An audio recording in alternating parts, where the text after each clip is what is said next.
China is oftentimes painted as this city on the hill, this beacon of light in terms of green energy, green technology, et cetera. And I was wondering, how does that compare to your experience?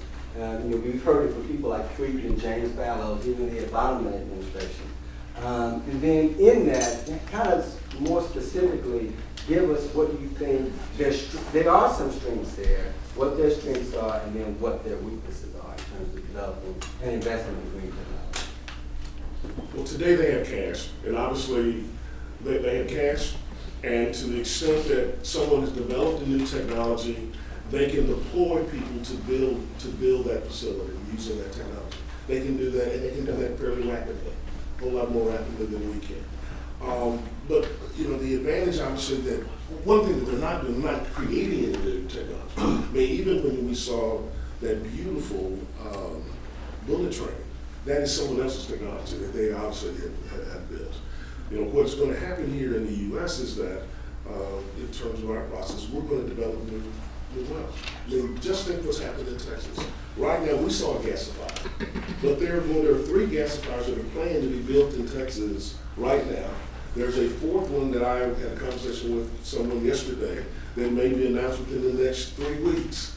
And so that will be, I think, far superior in terms of advancing the development of technology than what the Chinese are doing. But there's no doubt that with the money that we owe the Chinese and others, with the numbers of people that they have, and with their capacity to deploy a lot of people to build something, they can build anything quite rapidly, as we saw earlier. Yeah, I think the way their economy is set up, they can deploy people and capital to build big things, and they like to build big things, whether it's a big gasifier, a post-combustion collection process. And perhaps some of that will be deployed in country. I think most of it's going to be exported. And in fact, that's probably what's going on with their green technology, whether it's windmills or solar panels. As you recall, when we talked to China Hainong, CHNG, the largest utility company in China, about their fuel mix and what they thought their deployment would be going forward in the future. They have 109 gigawatts of capacity, 109. Lumina, our largest generator, has 17, so 109. 87% of that's coal. 3% is projected to be wind. And when I told them that we had 10,000 megawatts of wind on the ERCOT grid, going to 18 and a half, they called me a liar.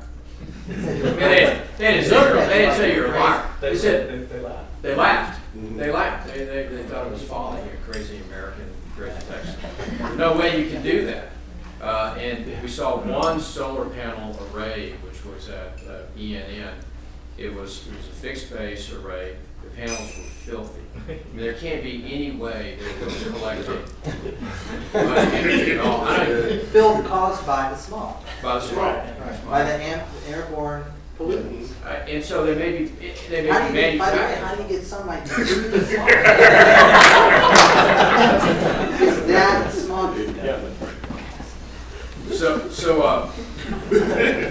Yeah, we went over That's back of the bus. just kind of wiping my hand along the panel, I mean, how in the world are you expecting to have any kind of capacity factor out of this? Yeah. And whether it was oriented in the right way or not, I couldn't tell. Well, yeah, I mean, The reason I want to set this up, we went to a thing called Eco City. This is going to be the ecological marvel. The new woodlands. Yeah, the new woodlands, the ecological marvel. And they're 25% of the power they're going to have there, or the energy they're going to consume, is going to be renewable. And it said, I'll just simply set up. We're in this large conference room, beautiful conference table, longer than from here out to the park, to the street out there. You've got at the table, there are little slits in the table, and the computer comes up, and we're getting ready to get the presentation, and the PowerPoint presentation is all in Chinese. Like the hell we can read Chinese. But then Barry goes and does the cross-examination of the now, I think the